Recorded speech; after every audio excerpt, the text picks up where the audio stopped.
Welcome to the podcast, Learn English Through Life, exploring emotions, connections, and the English language. Welcome to Learn English Through Life, a podcast where we explore life's profound lessons while enhancing your English skills. I'm Michael. And I'm Emily. Today, we're delving into a topic that might seem simple but holds extraordinary depth: the power of saying no. Saying no is much more than refusing a task or declining an invitation. It's a bold act of self-definition, a way of carving your identity amidst a world that constantly pulls you in countless directions. Every no is a choice, and every choice is a statement of who you are and what you value. But here's the paradox. While saying no is fundamental to self-care and clarity, it's also one of the hardest words to utter. Why? Because it often feels like rejection of others, of opportunities, of expectations. Yet in truth, every no is also an affirmation of your boundaries, your priorities, and your purpose. In today's episode, we're not just going to teach you how to say no in English. We'll reflect on the philosophy and significance behind this small but mighty word. Together, we'll explore why learning to say no with intention and confidence might just be the key to unlocking a more meaningful and fulfilled life. So take a deep breath. Let the noise of the day fade into the background. Join us as we explore how this one word can transform not just your communication, but the very way you live your life. Let's begin with a simple question. Why is it so hard to say no? On the surface, it seems like just a word, a brief two-letter response.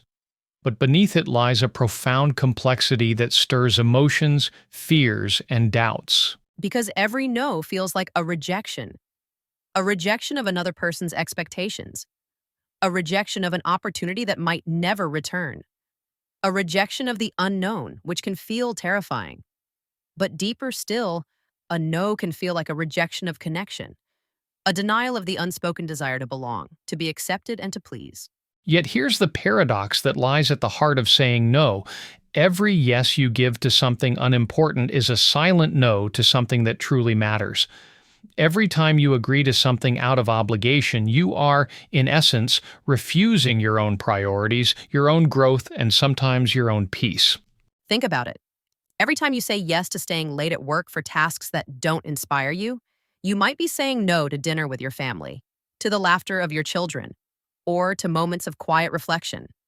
Every time you say yes to a request you don't care about, you might be saying no to the dreams that quietly call your name, the passions you've postponed for later. Saying no isn't about rejecting others, it's about choosing yourself. It's about recognizing that your time, your energy, and your values are finite, and they deserve protection.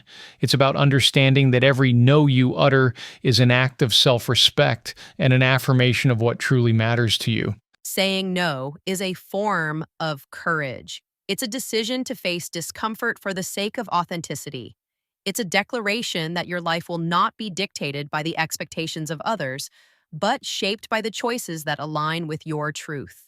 Let me tell you about Elena, a woman whose choices taught her the hardest lesson of all. Elena was a top-tier corporate executive, known for her relentless drive and unyielding dedication. Her calendar was a battlefield of meetings, calls, and deadlines, and she always emerged victorious, gaining the respect and fear of everyone around her.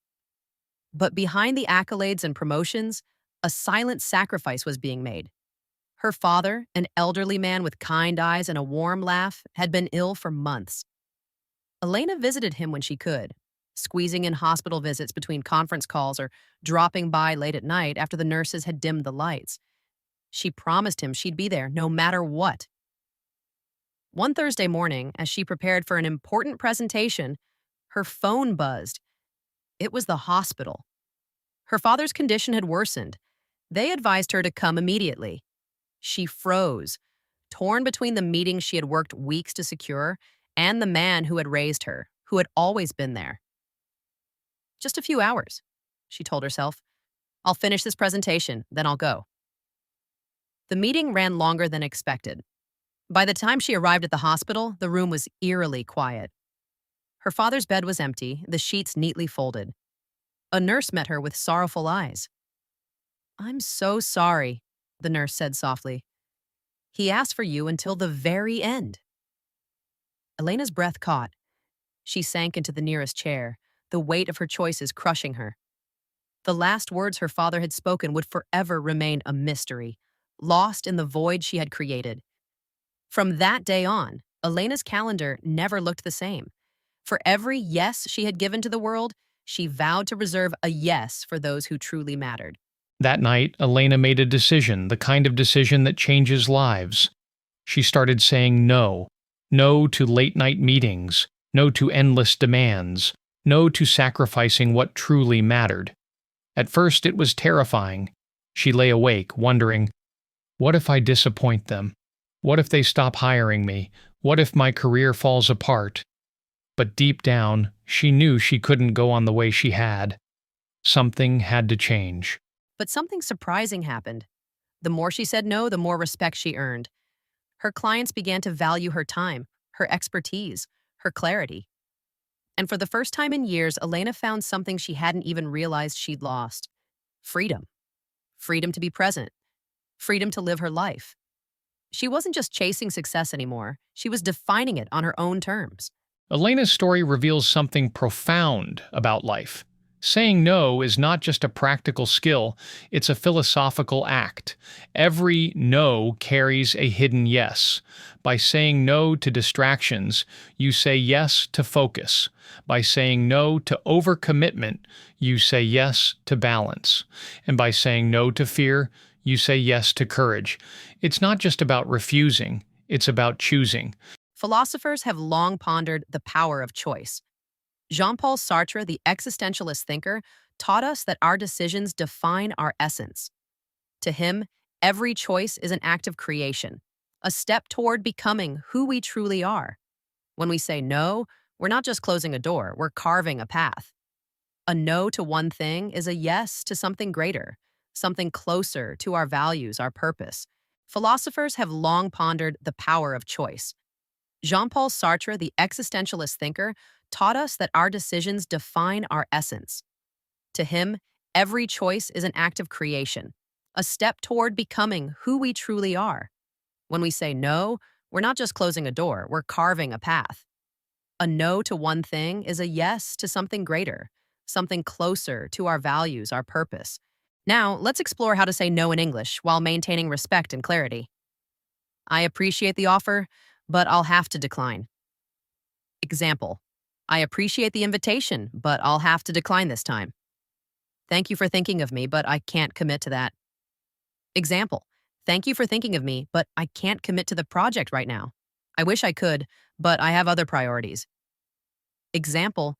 I wish I could attend, but I have other priorities this week. Unfortunately, I have to pass. Example. Unfortunately, I have to pass on this opportunity. That's not something I can do right now. Example. That's not something I can do right now, but thank you for asking. Every no we say shapes our path. It's like chiseling a sculpture, removing the unnecessary to reveal the masterpiece within.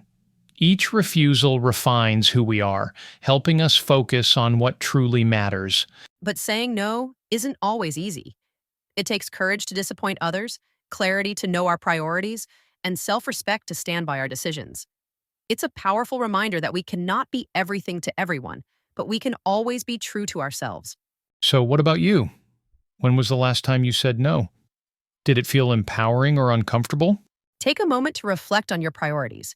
What do you need to say no to today so you can say yes to something greater tomorrow? Thank you for joining us in this episode of Learn English Through Life.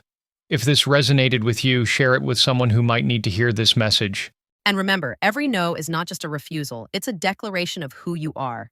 We'll see you next time for another journey through life and language.